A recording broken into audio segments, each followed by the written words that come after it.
ശബരിമല സ്വർണ്ണക്കൊള്ളയിൽ നിർണായക നീക്കവുമായി പ്രത്യേക അന്വേഷണ സംഘം. ശബരിമല ശ്രീകോവിലിലെ സ്വർണത്തിന്റെ അളവ് തിട്ടപ്പെടുത്താനുള്ള നീക്കമാണ് ഇപ്പോൾ അന്വേഷണ സംഘം നടത്തുന്നത്. ഹൈക്കോടതിയുടെ പ്രത്യേക നിർദ്ദേശപ്രകാരമാണ് ഈ നീക്കം. നേരത്തെ സ്വർണ്ണക്കൊള്ളയുമായി ബന്ധപ്പെട്ട കേസ് പരിഗണിച്ചപ്പോൾ ശബരിമല സന്നിധാനത്ത് ഇപ്പോൾ എത്ര കിലോ സ്വർണമുണ്ട്? 1998 വിജയ് മല്യ സ്വർണ്ണപ്പാളികൾ കൊണ്ട് പൊതിഞ്ഞതിന് പിന്നാലെ എത്ര സ്വർണമാണ് നഷ്ടപ്പെട്ടിട്ടുള്ളത്?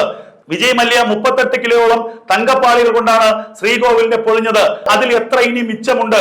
2019 ദ്വാരപാലകരെ പൊതിഞ്ഞിരുന്ന സ്വർണ്ണപ്പാളി ഇളക്കിക്കൊണ്ടു പോയതിന് പിന്നാലെ ആ സ്വർണം വേർതിരിച്ചെടുക്കുകയും പിന്നീട് ചെമ്പുപാളിയിൽ ചായം പൂശി തിരികെ പതിപ്പിക്കുകയും ചെയ്തു. അതിന് സമാനമായ കൊള്ള വാതിൽപ്പാളിയിലും കട്ടിളപ്പാളിയിലും നടക്കുകയും ചെയ്തു. ഇത് മനസ്സിലാക്കിയിട്ടാണ് ഹൈക്കോടതി കാര്യം പറഞ്ഞത്. ഇനി ബാക്കി എത്ര സ്വർണം അവിടെ ഉണ്ട്?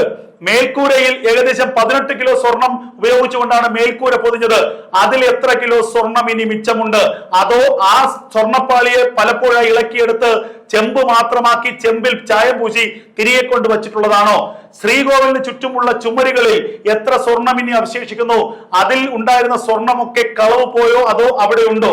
അതും അന്വേഷണ സംഘം പരിശോധിക്കണമെന്ന് ഹൈക്കോടതി നിർദ്ദേശിച്ചിരുന്നു. ശ്രീകോവിലിന്റെ ചുറ്റുമുള്ള 8 തൂണുകളിലുമായി 5 കിലോ സ്വർണമാണ് വിജയ് മല്യ പൊതിഞ്ഞത്.